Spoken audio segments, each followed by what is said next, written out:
Antifon pembuka.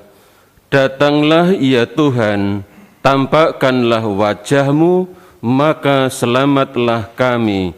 Mazmur 80 ayat 4. Bapak, Ibu, saudara-saudari sekalian, selamat pagi. Hidup dalam perdamaian dan keutuhan adalah kebutuhan dasar setiap orang beriman. Maka mari mengawali perayaan Ekaristi ini, kita mohon kerahiman Allah agar kita sungguh-sungguh mengalami diperdamaikan dengan Allah dan dengan sesama. Marilah berdoa. Allah Bapa yang Maha Agung, Engkau telah mengutus Yesus Kristus Putra-Mu yang dinantikan oleh para nabi. Semoga kami semakin mengimaninya dalam hidup sehari-hari, sebab Dialah Tuhan dan pengantara kami yang bersama dengan Dikau dalam persatuan Roh Kudus, hidup dan berkuasa Allah sepanjang segala masa. Amin. Pembacaan dari Kitab Putra Sirak.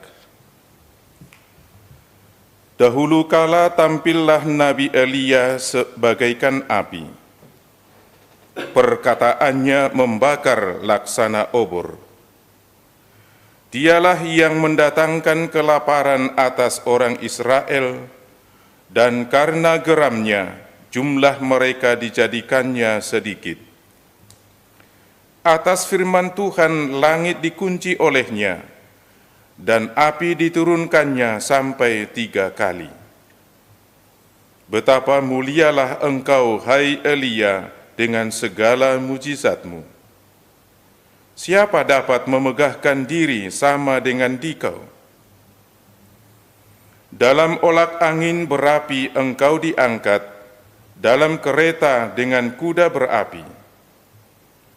Engkau tercantum dalam ancaman-ancaman tentang masa depan, untuk meredakan kemurkaan sebelum meletus, untuk mengembalikan hati bapa kepada anaknya, serta memulihkan segala suku Yakub. Berbahagialah orang yang telah melihat engkau dan yang meninggal dalam kasih. Demikianlah sabda Tuhan. Syukur kepada Allah. Ya Allah, pulihkanlah kami, buatlah wajah-Mu bersinar, maka selamatlah kami. Ya Allah, pulihkanlah kami, buatlah wajah-Mu bersinar, maka selamatlah kami. Hai Gembala Israel, pasanglah telingamu. Engkau yang duduk di atas para kerub, tampillah bersinar. Bangkitkanlah keperkasaanmu dan datanglah menyelamatkan kami. Ya Allah, pulihkanlah kami, buatlah wajah-Mu bersinar, maka selamatlah kami. Ya Allah semesta alam, kembalilah, pandanglah dari langit dan lihatlah. Tengoklah pohon anggur ini, lindungilah batang yang ditanam oleh tangan kanan-Mu. Ya Allah, pulihkanlah kami, buatlah wajah-Mu bersinar, maka selamatlah kami. Kiranya tangan-Mu melindungi orang yang ada di sebelah kanan-Mu, anak manusia yang telah Kau teguhkan. Maka kami tidak akan menyimpang daripada-Mu. Biarkanlah kami hidup, maka kami akan menyerukan nama-Mu. Ya Allah, pulihkanlah kami, buatlah wajah-Mu bersinar, maka selamatlah kami. Haleluya, haleluya, haleluya, haleluya. Persiapkanlah jalan untuk Tuhan, luruskanlah jalan-jalannya, dan semua orang akan melihat keselamatan yang dari Tuhan. Haleluya. Haleluya. Tuhan bersamamu dan bersama rohmu. Inilah Injil Yesus Kristus menurut Matius. Muliakanlah Tuhan. Ketika Yesus dan murid-muridnya turun dari gunung, para murid bertanya kepadanya, "Mengapa ahli-ahli Taurat berkata bahwa Elia harus datang dahulu?" Yesus menjawab, "Memang Elia akan datang dan memulihkan segala sesuatu. Dan aku berkata kepadamu, Elia sudah datang, tetapi orang tidak mengenal dia dan memperlakukannya menurut kehendak mereka. Demikian pula Anak Manusia akan menderita seperti mereka." Pada waktu itu mengertilah murid-murid Yesus bahwa ia berbicara tentang Yohanes Pembaptis. Demikianlah Injil Tuhan.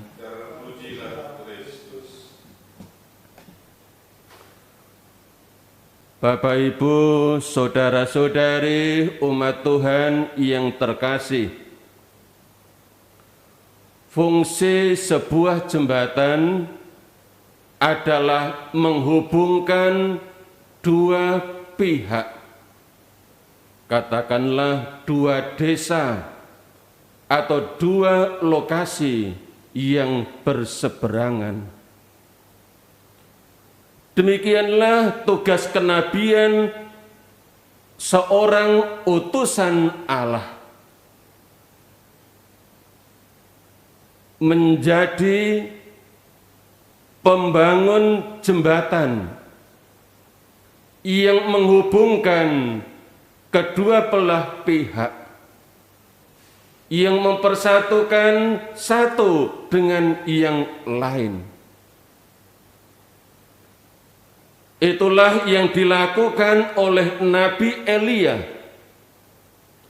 yang kita dengar dalam bacaan yang pertama, bahwa Elia tampil di Israel sebagai pembangun jembatan yang mengembalikan hati bapa kepada anaknya.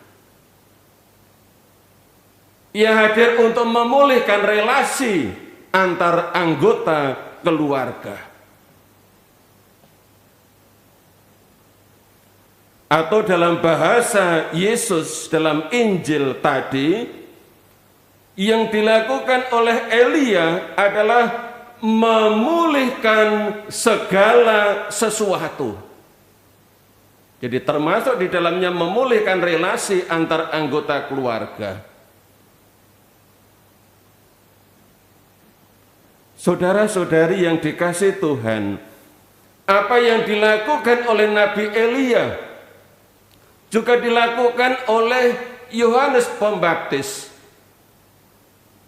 Malaikat Tuhan ketika menampakkan diri kepada Zakaria sebelum Yohanes lahir, malaikat Tuhan itu mengatakan bahwa dalam roh dan kuasa Elia, Yohanes akan membuat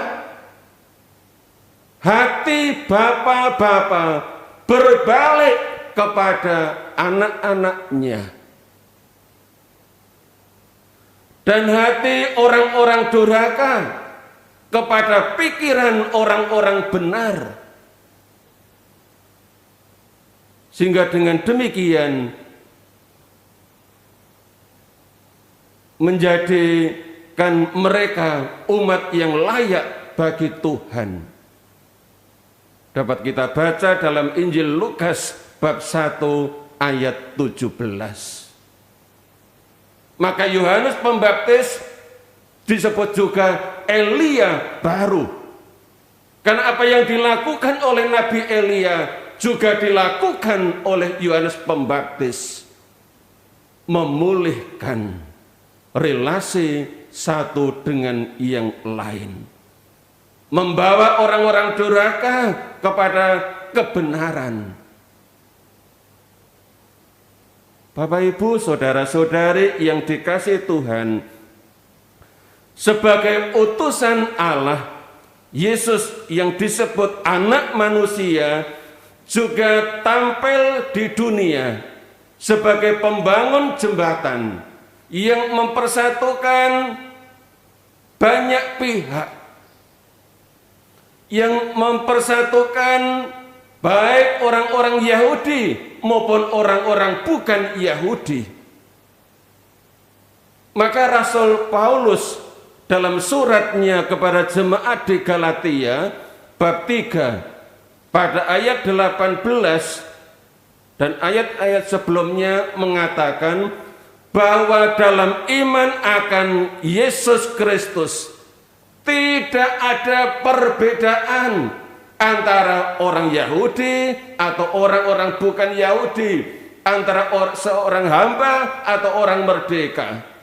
Pada ayat 18 Paulus katakan dengan tegas, karena kamu semua adalah satu dalam Kristus Yesus. Umat Tuhan yang terkasih, sebagai pengikut-pengikut Kristus, kita akan mendapat tugas kenabian yang sama, menjadi pembangun jembatan, menjadi pembawa kerukunan dalam kehidupan di tengah-tengah keluarga, umat di paroki, di kelompok-kelompok kategorial, atau juga di tengah-tengah masyarakat, bukan sebagai pembangun tembok pemisah. Oleh karena itu, doa Santo Fransiskus dari Assisi selalu aktual. Tuhan, jadikanlah aku pembawa damai. Bila terjadi perselisihan, jadikanlah aku pembawa kerukunan. Amin.